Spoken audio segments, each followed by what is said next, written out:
지난주 신규 실업수당 청구 건수가 한 주 전보다 2,000건 늘어난 20만 5천 건으로 집계됐다고 21일 밝혔습니다.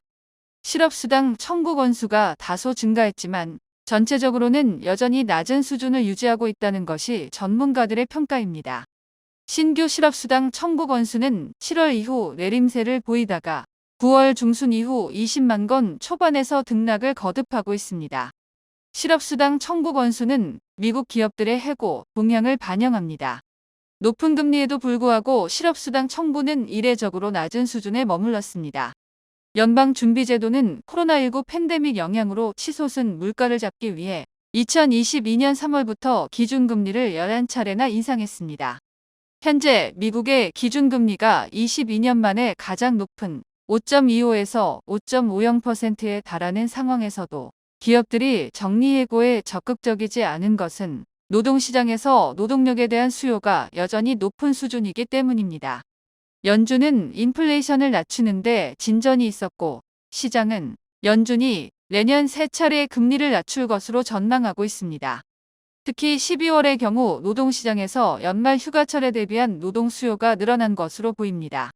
최소 2주 이상 실업수당을 신청하는 계속 실업수당 청구 건수는 186만 5천 건으로 전주보다 1,000건 줄었습니다.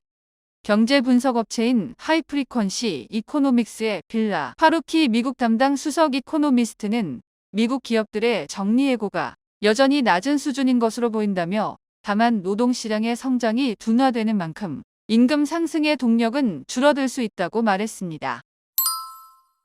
중국 전자상거래 기업 PDD 홀딩스의 쇼핑앱 테무가 세계 시장에서 빠른 성장세를 보이는 가운데 테무에서 구입하는 물품이 중국 소수민족의 강제노역과 연관됐을 수 있다는 영국 정치권의 경고가 나왔습니다. 알리시아 키언스 영국 하원 외교위원장은 21일 영국 BBC 방송의 테무의 성장과 그것이 초래하는 위험에 대해 오랫동안 우려해왔다며 이같이 밝혔습니다. 키언스 위원장은 테무가 제품을 어디에서 가져오는지, 중국 어디에서 제품을 생산하는지 살펴보면 위구르인의 강제 노예 노동이 이뤄진다고 알려진 곳임을 알 수 있다고 지적했습니다.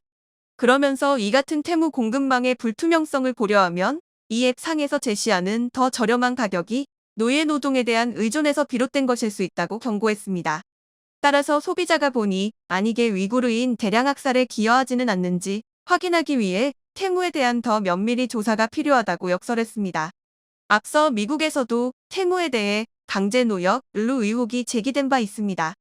하원 중국특별위원회는 패스트패션과 위구르 대량 학살 중간 조사 결과 보고서에서 테무의 공급망이 강제노동으로 오염될 위험이 매우 높다며 테무에는 위구르 강제노동 금지법 준수를 보장하는 시스템이 없고 강제노동으로 만든 제품이 정기적으로 미국으로 유입되는 것을 보장할 뿐이라고 지적했습니다. 이에 테무는 우리의 거래 업체들은 모든 규제 표준과 요건을 준수해야 한다고 강조했습니다.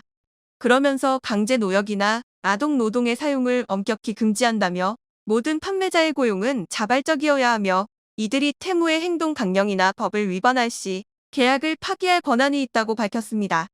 최근 테무는 세계 시장에서 빠른 속도로 성장하고 있습니다. BBC는 테무가 올해 초 영국에 출시된 뒤 앱 다운로드 차트 1위를 정기적으로 차지했으며 앱 월간 사용자 수는 900만 명으로 집계된다고 전했습니다.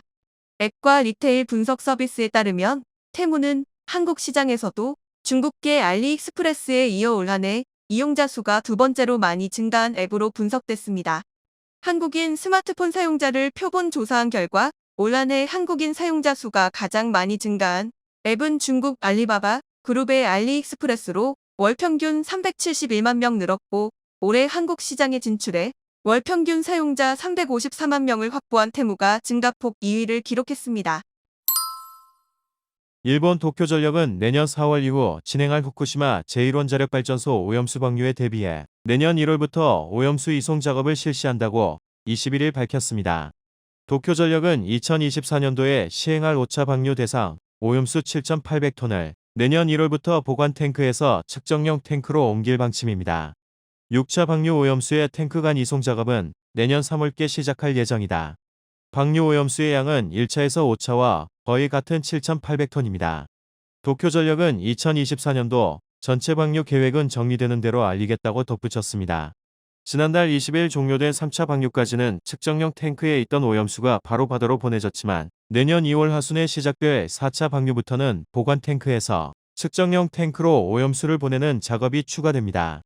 앞서 도쿄전력은 이달 11일까지 4차 방류 대상 오염수의 탱크 간 이송 작업을 진행한 바 있습니다. 후쿠시마 오염수 1차 방류는 지난 8월 24일 시작됐고 3차 방류는 지난달 20일 종료됐습니다. 도쿄전력이 3차 방류까지 처분한 오염수는 약 23,351톤입니다.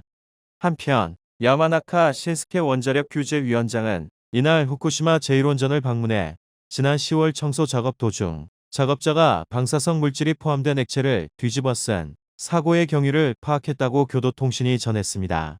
야마나카 위원장은 시찰 이후 취재진의 작업은 질선을 사용해 위험성이 있었지만 계획이 사전에 빈틈없이 수립되지 않았다고 지적했습니다.